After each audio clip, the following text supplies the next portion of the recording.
लगता था कि शायद कोई मुकाबला तगड़ा होगा, पिंडी की जो पिच है बैटिंग पैराडाइज है, बट बहुत कम टोटल। इतने कम टोटल पे आपको लगता था कुछ ऐसी चीज़ डिफरेंट कर सकते हैं या मुश्किल ही था? देखिए, पहली बात तो ये है कि हमें अगर एक डिसाइड हो चुका हुआ था कि यहाँ पे हमारे मैचेस होने हैं, तो हमें पहले से ही विकेटों को इतना प्रिपेयर करना चाहिए था कि पहले मैच से ही, वो कहते हैं जी कि first impression is the last impression. अगर हम इसको एक अच्छे टोटल की तरफ लेके जाते या एक हाई आप कह लेंगे 200 के करीब लेके जाते और मैच आप कह लेंगे थोड़ा फंस के होता तो क्राउड ज़्यादा एंजॉय करता। आज भी क्राउड, आज जैसे मैच हो रहा है, फिर सेकंड मैच भी है, तो क्राउड को ज़्यादा मज़ा आता है। आपको पता है कि पूरी दुनिया में डिफरेंट लीगें चल रही हैं, तो हमने अपनी लीग को हमने इस तरह करना था, आगे लेके जाना था। तो हमें ये विकेटों को पहले से प्रिपेयर करना चाहिए था। आप इतने सीजन खेले हैं और डोमेस्टिक भी आप बहुत खेले हैं, तो आपके ख्याल में कौन सा ज़्यादा बेहतर स्टैंडर्ड, प्योर बैटिंग विकेट्स होनी चाहिए या बैलेंस रखना चाहिए बैटिंग और बॉलिंग के दरमियान, दोनों को सूट करे? देखें, ये T20 और स्पेशली जो लीग है, जैसे हमारा कोई भी क्रिकेट होती है, कोई भी कंट्री अपनी क्रिकेट करवाती है, लीग करवाती है, तो वो टोटली बैटिंग ट्रैक बनाती है। एक आधा विकेट ऐसा होता है कि वो इतना हाई स्कोरिंग मैच नहीं होता। अगर हाई स्कोरिंग मैच होता है तो क्राउड आता है, इंटरटेनमेंट मिलती है, क्राउड को मिलती है, क्राउड आता है, इंजॉय करता है, फैमिलीज आती हैं, बच्चे आते हैं, कि वो अपना टाइम, वो कहते हैं कि अगर हम ग्राउंड में हैं तो हमारा टाइम वेस्ट ना हो। हमने खूब ज़्यादा इंजॉय किया है, क्रिकेटरों को देखा है, उनकी पावर हिटिंग देखी है या कुछ भी देखा। तो इसी तरह हमें हर मैच को, हर विकेट को हमने इस तरह प्रिपेयर करना चाहिए कि 200 प्लस होना चाहिए। जैसा कि आपको पता है कि IPL में स्टार्टिंग में इतना स्कोर नहीं हो रहा था, लेकिन लास्ट सीजन में उन्होंने 200 किया, इस सीजन में वो 300 कर रहे हैं। तो उन्होंने मेंटली अपने प्लेयरों को और जो ग्राउंड स्टाफ है उनको इतना प्रिपेयर किया हुआ है कि हमने एंटरटेन करना है क्राउड को। प्लस आपने इसी मोमेंटम को इंटरनेशनल क्रिकेट में भी तो ट्रांसफॉर्म करना है ना, इससे बहुत ज्यादा फायदा होगा। मैं एक चीज कल सोच रहा था, कल उमर भाई से भी हम बात कर रहे थे कि आपने कुछ डिफरेंट करना था इस लीग के अंदर।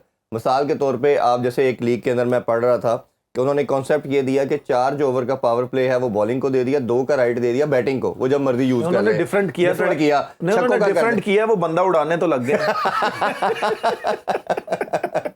मतलब आप कुछ तेज खेलने पे छक्के चौकों की आप क्वांटिटी के ऊपर पॉइंट ऐड कर देते। इरफान भाई, सॉरी आपकी बात काट रहा हूँ, अगर कुछ चेंज होगा ना तो इसमें पाकिस्तान की बेहतरी होगी। ठीक है, अगर आप हाई स्कोरिंग मैच होगा, पता चलेगा कभी प्रेशर में या उस एवरेज को हमने कैसे मेंटेन रखना है, तो ऑटोमेटिकली पाकिस्तान टीम को प्लेयर मिलेंगे जो कि पिछले कुछ सालों से नहीं मिल रहे जी।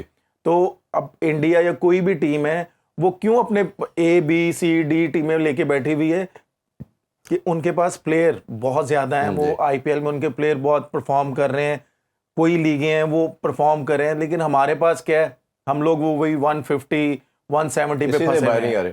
ये लाहौर कलंदर के हवाले से बात करें, कभी अर्श पर कभी फर्श पर, कई दफ़ा वो कहते हैं ना ये तो बेसमेंट में चले जाते हैं नीचे चले जाते हैं। तो ये क्या माइंडसेट है कि कोच भी चेंज हुआ, सब कुछ हुआ, या तो बहुत एक्स्ट्राऑर्डिनरी खेलते हैं या बिल्कुल ही डाउन क्रिकेट जो वन साइडेड फेयर ही रहता है इनका? देखिए, बैलेंस अगर देखा जाए तो ज़्यादा फर्श पे ही है। और हमने देखा है हमेशा उन्होंने स्ट्रगल की है। रही बात इनकी जो मैनेजमेंट है वो भी बड़ी शिफ्टिंग पॉइंट पे रही है। कभी आकिब जवेद जितना भी उन्होंने काम किया लाहौर कलंदर के लिए, मैं भी 2 साल पार्ट रहा हूँ लाहौर कलंदर का, इनका बेसिकली डेवलपमेंट पे ज़्यादा फोकस था, मैच जीतने पे इतना ज़्यादा फोकस नहीं है। जब दूसरी टीमें जीतनी शुरू हुई तो फिर इनको भी थोड़ा सा, क्योंकि आप बैकी जब प्लान्स करते हैं ना, जब बैकी बातें करते हैं, बैके प्लान्स करते हैं, तो फिर आप रिज़ल्ट को इग्नोर करते हैं। लेकिन जैसे जैसे दूसरी टीमों ने रिज़ल्ट देने शुरू कर दिए, फिर इनको फ़िक्र होनी शुरू हुई। उस वक्त तक बहुत देर हो गई थी। रिसेंटली हमने देखा कि 2 टाइटल जीते हैं, लेकिन वो उस तरह के प्लेयर्स प्रोड्यूस नहीं कर सके। देखें, मेरा एक दोस्त है, उसकी मेडिकल स्टोर था, तो हर एक को ना 8-9 गोलियां दे देता था। कोई मैंने एक दिन कहा, यार कि इतनी ज़्यादा गोलियां दे देते हो तुम, कहता किसी ना किसी तो आराम आ जाएगा। तो इतने डेवलपमेंट प्रोग्राम, एक प्लेयर आपने निकाला है हारिस रऊफ, वो भी एक मुश्किल, जितने भी कप्तान हैं उनके लिए सबसे मुश्किल जो काम है वो करके देता उनको कि जी आए मुझे बॉल दे, और आपका काम जो आसान जा रहा है, 70 पे उनका 5 आउट है, मैं उनको 170 पे लेके जाऊँ और 5 ही आउट रहेंगे। तो ये जो प्रॉब्लम है, तो ये भी एक तो प्लेयर दिया और उसके साथ प्रॉब्लम भी दी, बिल्कुल। अब उसका कोई हल नहीं दिया और इतने बड़े बड़े प्रोग्राम किए, नो डाउट उन्होंने हाइप क्रिएट की, हमेशा उन्होंने क्रिकेट को उठाने की कोशिश की, उसमें अपना फाइनेंशियली इंटरेस्ट। लेकिन उसमें सबसे मेन चीज तो ये है कि विकेट्स जब तक नहीं ना होंगी प्रॉब्लम आएगा। उमर भाई, कल की अगर मैच की एक और थोड़ी डिस्कशन करें तो बैटिंग के लिहाज से अब्दुल्ला शफीक इंटायरली डिफरेंट नजर आया। जिस तरह खूबसूरत खेला, 173 का स्ट्राइक रेट भी था, बाकी पूरी बैटिंग साइड हमें कोलैप्स होती नजर आई। फिर इसी तरह इस्लामाबाद यूनाइटेड आए तो साहबजादा फरहान शुरू में अच्छा लिखे बट वो आउट हो गए। आप क्या समझते हैं ये जो हमारे प्लेयर के लिए कितनी इंपॉर्टेंट, और अब्दुल्ला शफीक की इनिंग्स के हवाले से क्या कहेंगे? मैं अब्दुल्ला शफीक के हवाले से एक बात बोलूँगा, जिस तरह का उनका टूर गुजरा है न्यूजीलैंड, उस तरह का उनका कमबैक नहीं हुआ, लेकिन इस इनिंग से उनका कॉन्फिडेंस बहुत ज़्यादा वापस आया और इससे लाहौर कलंदर को बहुत ज़्यादा फ़ायदा होगा। और आप ये कह सकते हैं कि एक अच्छे नोट पे अब्दुल्ला शफीक बैटिंग को संभालेंगे और जो साथ खेलने वाला होगा as a senior player, as a test player, Abdullah Shafique को जो जूनियर प्लेयर है, नो डाउट फॉरनर प्लेयर तो होते ही हैं साथ, उनको थोड़ा सा गाइड करेंगे कि भाई पाकिस्तान की कंडीशन क्या है, तो अगर हम इसको इस तरह डील करेंगे तो ऑटोमेटिकली लाहौर कलंदर का एक अच्छा टोटल हो सकता है। अब्दुल्ला शफीक के साथ कोई खड़ा नहीं हो रहा था, वो कोई आ रहा था, वो अपनी उसी फ्लो में खेलता हुआ आ रहा था, लेकिन थोड़ा सा जैसे इन्होंने बात की है कि इनको थोड़ा सा सोचना चाहिए कि जिस तरह इन्होंने कैंप लगाए हुए थे कि भाई हमने किस सिचुएशन में, या हमारा पहला मैच है, विकेट को हमने देखते हुए हमारा क्या टोटल होना चाहिए, कोचिंग स्टाफ को सोचना चाहिए, वो एक अच्छा मैसेज प्लेयरों को कन्वे करना चाहिए कि भाई इस विकेट पे इतना टोटल होगा तो हमारे बॉलर सेव कर पाएंगे। बिल्कुल। अच्छा, लाहौर कलंदर से भी खेले आप और कोयटा की तरफ से खेले, आज कोयटा का भी हाँ मैच है, उस पर भी बात करते हैं। आपको वैसे पर्सनली किस फ्रेंचाइज से खेल के सबसे ज़्यादा बेहतर लगा और आपको लगा कि यार ये प्लेयर को बहुत अच्छा लुक आफ्टर करते हैं और ये जो आप करना चाह रहे हैं वो चीज़ आपसे करवाने में हेल्प आउट करते हैं?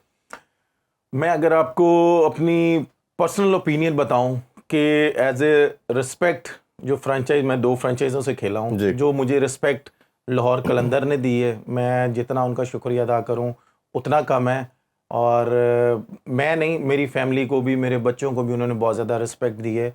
और आप ये कह लें कि उन्होंने मुझे फ्री हैंड दिया हुआ था, स्पेशली आकी भाई ने, क्योंकि आकी भाई भी थे उस वक्त, इजाज़ भाई भी थे और समीन भाई थे, आती भाई थे, कि समझ लें कि इन्होंने एक माहौल बनाया होता है कि भाई PSL में कि हमने छोटे से छोटा प्लेयर हो, बड़े से बड़ा प्लेयर हो, ये उनको साथ लेके चलते हैं। ये नहीं है कि सिर्फ अगर क्रिकेट में उससे नहीं कुछ हो रहा तो आप उससे वो थोड़ा सा अवॉइड करते हैं, नहीं, जिस प्लेयर से नहीं कुछ होता ना तो ये उसको साथ लेके चलते हैं, उसके और करीब आते हैं। जब कोई लड़का परफॉर्म कर रहा होता ना उससे थोड़ा सा पीछे हो जाते हैं, जिससे परफॉर्म नहीं होता उसके साथ अटैच हो जाते हैं।